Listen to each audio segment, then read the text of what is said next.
வணக்கம் மக்களே, இது ஆச்சரியங்களின் அணிவகுப்பு 12 டக்கர். நம்ம கேள்விப்படாத விசித்திரமான பழங்கள் இந்த உலகத்தில் நிறையவே இருக்கு. அதுல ஒண்ணுதான் புத்தாஸ் ஹேண்ட் ஃப்ரூட். அதை பத்தின 12 டக்கரான தகவல்கள் உங்களுக்காக. புத்தாஸ் ஹேண்ட், அதாவது புத்தரின் கைகள் அப்படின்னு சொல்லப்படுற இந்த பழத்தோட உண்மையான பெயர் வந்து சிட்ரான் மெடிக்கா. இது பார்க்கறதுக்கு மஞ்சள் கலர்ல இருக்குங்க. அதாவது நம்ம ஊர்ல இருக்கிற அந்த வாழைப்பூ, அப்புறம் வந்து தென்னம்பூ, இதெல்லாம் வந்து விரிச்சு வச்சா எப்படி இருக்கும் நீட்டமா, அது மாதிரி தான் இந்த பழத்தோட லுக்கும் இருக்கும். அதாவது பார்க்கறதுக்கு விரல்கள் மாதிரி நீளமா இருக்கிறதுனால இதை வந்து புத்தரோட விரல்கள் மாதிரி இருக்கு அப்படின்னு சொல்லிட்டு புத்தாஸ் ஹேண்ட் ஃப்ரூட் அப்படின்னு சொல்றாங்க. ஏன் கை விரல்களும் நல்ல நீட்டமா அழகா இருக்குல்ல. இந்த புத்தாஸ் ஹேண்ட் பழம் வந்து சிட்ரஸ் ஃபேமிலியை சேர்ந்தது. லெமன், சாத்துக்குடி, ஆரஞ்சு எல்லாம் இருக்குல்ல, அந்த வெரைட்டியை சேர்ந்ததுங்க. அது மட்டும் இல்ல, இந்த செடி பார்க்கறதுக்கு சின்ன மரம் மாதிரி இருந்தாலும் இதுல முள்ளு அதிகமாவே இருக்கும். அந்த முட்களை தாண்டி தான் இந்த பழத்தை நம்மளால பறிக்க முடியும்.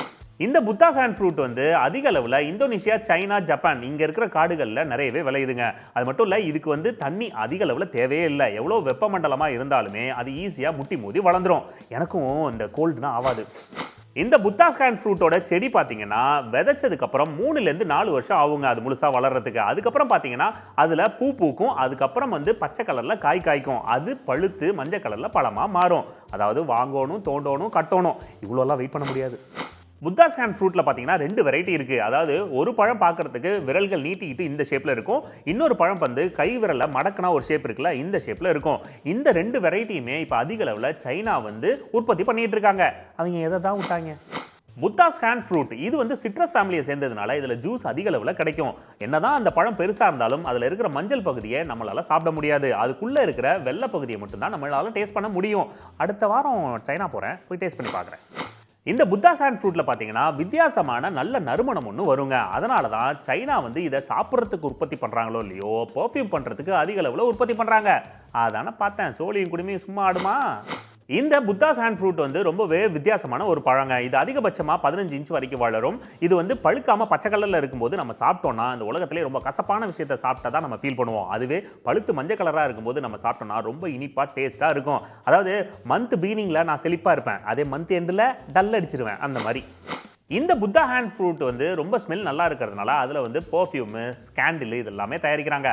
ஆனால் இந்த பழத்தோட உற்பத்தி கம்மியாக இருக்கிறதுனால இதில் செய்யப்படுற இந்த பர்ஃப்யூம், கேண்டில் எல்லாமே ரொம்ப காஸ்ட்லியாக இருக்கும். என்ன பெரிய காஸ்ட்லி, 3-10 ரூபா இருக்குமா?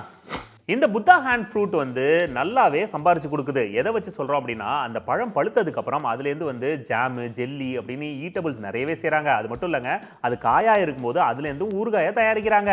சைனா நல்லா கல்லா கட்டுறீங்க. நம்மளும் வீட்டுக்கு பின்னாடி ஒரு தோட்டம் போட்டுருவோமா? ஆனால் வீடும் நமக்கு சொந்தம் இல்லை, தோட்டமும் நமக்கு சொந்தம் இல்லை. இந்த புத்தா ஹேண்ட் பழத்தோட செடியில் பார்த்தீங்கன்னா விட்டமின் சி அதிக அளவில் இருக்கிறதுனால அதுலேருந்து சிறப்பு, மெடிசின் இது மாதிரி நிறைய விஷயங்களை தயாரிக்கிறாங்க. அது எதுக்கு மெடிசின் தயாரித்து சாப்பிடணும்? செடி அப்படியே சாப்பிடலாமே. முள் இருக்குல்ல. இந்த புத்தாஸ் ஹேண்ட் ஃப்ரூட்டை சைனா, ஜப்பான், அப்புறம் இந்தோனேஷியாவில் வந்து ரொம்ப புனிதமாகவே பார்க்குறாங்க. ஏன்னா விசேஷ காலத்துலலாம் கோயில்களில் இந்த பழத்தை வாங்கி தான் படையல் போடுவாங்க. அதனால ரொம்ப விசேஷ டயத்தில் ரொம்ப காஸ்ட்லியாகவும் இருக்குமா. அதாவது நம்ம ஊர்லேயும் இந்த பூஜை இந்த டயத்துலலாம் பொருட்கள் விலைலாம் காஸ்ட்லி ஆகிடுதுல, அந்த மாதிரி. ஓகே மக்களே, மீண்டும் சந்திப்போம். இது ஆச்சரியங்களின் அணிவகுப்பு 12 டக்கர் வித் மீ, உங்கள் துரைராஜ் ஜெயசீலன்.